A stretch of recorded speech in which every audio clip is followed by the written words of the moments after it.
Episode 1 dari Kaiju no 8 dimulai dengan sebuah kaiju yang merajalela di beberapa wilayah Yokohama.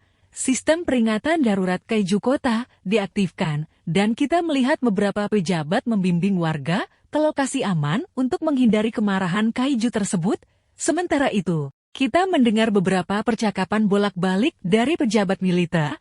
Mereka membahas rute yang diproyeksikan kaiju dan proporsi tubuhnya.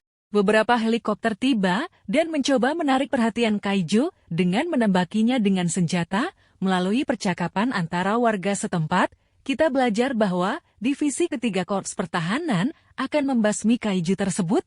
Kemudian, kita melihat beberapa anggota divisi ketiga tiba di lokasi. Pasukan divisi ketiga dan pemimpin mereka, Mina Ashiro, berhasil mengalahkan kaiju tersebut. Kemudian, kita melihat seorang pria Kafka Hibino dan sekutunya mengamati sisa-sisa kaiju dari kejauhan. Salah satu sekutu Kafka memberitahunya bahwa sudah waktunya untuk pergi ke area kaiju tersebut untuk membersihkan kekacauan. Setelah itu, kita melihat Mina dan sekutunya berjalan di sebuah lorong sambil banyak warga memuji mereka atas keberanian mereka. Kafka bertemu dengan seorang reporter berita yang tidak memperhatikannya. Akhirnya, Kafka tiba di lokasi kaiju dan melakukan tugas-tugas pembersihan.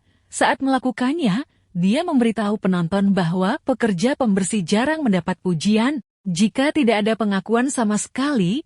Berbeda dengan pasukan divisi ketiga, setelah Kafka memberikan sampel kaiju kepada seseorang, dia melihat seseorang mengangkat organ kaiju tertentu dari tanah. Kafka meminta sekutunya untuk berhenti, tetapi sudah terlambat.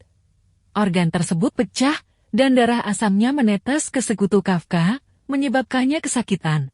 Kafka menuju ke sekutunya, dan membantunya pulih dari luka dagingnya. Dia tidak yakin, apakah dia dan sekutunya akan menyelesaikan semuanya dalam seminggu. Kemudian, seseorang memberitahu Kafka bahwa dia harus menangani tugas khusus, dan dia tidak senang tentang hal itu. Kemudian, kita melihat Kafka berbaring di tempat tidur. Tidak senang bahwa dia harus melakukan tugas khusus hari itu. Kemudian, siaran berita di televisi menarik perhatiannya. Pembawa acara berita menyoroti pencapaian Mina. Sementara itu, kita menerima urutan kilas balik yang melibatkan Kafka muda dan Mina. Dalam kilas balik tersebut, Kafka mengatakan kepada Mina bahwa dia ingin membasmi semua kaiju. Kafka mematikan televisinya. Dia merenungkan pekerjaannya saat ini dan nilai-nilainya bagi dirinya sendiri dan masyarakat. Kafka berkumpul kembali dengan rekan kerjanya. Di pagi hari, mereka memperkenalkannya kepada Rano Ichikawa, seorang rekrutan yang ingin bergabung dengan pasukan pertahanan. Toku, sekutu yang memperkenalkan Reno kepada Kafka, memberitahu Reno bahwa Kafka memiliki tujuan yang sama, tetapi berhenti. Reno menghadapi Kafka tentang hal itu, dan Kafka membagikan alasan mengapa dia menyerah pada mimpi itu. Reno mengatakan bahwa dia tidak berencana menyerah dan pergi ke ruang ganti. Kemudian, semua orang tiba di lokasi pembersihan kaiju. Pemimpin mereka menugaskan mereka tugas-tugas yang berbeda mengenai Kafka dan Reno. Pemimpin mengatakan bahwa mereka harus menangani tugas khusus. Meskipun Kafka mengeluh kepada pemimpin, dia pergi untuk menangani tugas tersebut. Pemimpin merasa Kafka pasti akan hebat di pasukan pertahanan jika dia lulus ujiannya. Kemudian, Kafka dan Reno pergi ke taman untuk bersantai. Kafka memberikan Reno beberapa alat untuk membantunya mengatasi efek samping menjijikkan dari pekerjaan mereka.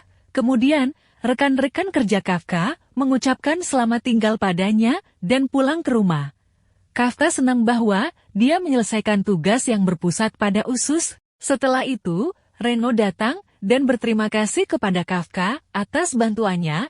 Sebelum Reno pergi, dia memberitahu Kafka bahwa seseorang telah meningkatkan persyaratan usia aplikasi pasukan pertahanan. Dia mengatakan bahwa banyak orang muda saat ini tidak tertarik dengan pekerjaan itu. Kafka berterima kasih kepada Reno atas informasinya. Sebelum Reno pergi, seorang Hyuju muncul dan mencoba memakannya. Untungnya, Kafka menyelamatkan Reno dari menjadi santapan Hyuju. Kafka menyuruh Reno pulang karena dia tidak ingin Reno mati dan tidak mewujudkan mimpinya. Dia memanggil Hyuju tersebut dan kejar-mengejar seru terjadi antara dia dan binatang tersebut. Setelah Kafka melompat melalui jendela, kita memasuki kilas balik. Dalam kilas balik itu, kita melihat Kafka muda dan Mina. Kafka mengatakan bahwa seorang kaiju menghancurkan rumah mereka dan sekolah mereka. Selain itu, dia kesal karena dia tidak menyelesaikan permainan video bernama Guramon. Mina bingung dengan respons Kafka tentang Guramon dan mengatakan kepadanya bahwa dia sedih karena kucing kalikonya, Miko, mati. Mereka berdua bersumpah untuk membasmi kaiju dan bergabung dengan pasukan pertahanan. Kemudian, kita kembali ke masa sekarang. Kafka mencoba melawan Yoju, tetapi Yoju lebih kuat darinya. Sebelum binatang itu memakan Kafka, Reno tiba dan menyelamatkan Kafka. Reno memberitahu Kafka bahwa dia memanggil senjata yang dia gunakan. Kafka bertanya-tanya, mengapa Reno tidak melarikan diri pulang. Reno mengatakan bahwa anggota korps pertahanan tidak akan pernah meninggalkan seseorang dalam bahaya. Kafka merenungkan kegagalannya dan berteriak. Sebelum Yoju melukai Reno, seekor harimau putih tiba-tiba muncul dan menyerang Yoju. Tiba-tiba, beberapa tembakan terdengar, menyebabkan kematian Yoju. Kafka berbalik ke samping dan memperhatikan Mina yang berada di dekatnya dengan teman-temannya.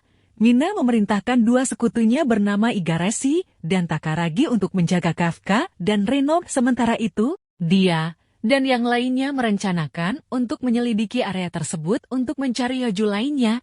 Kemudian, kita melihat Kafka merenungkan pertemuannya dengan Mina.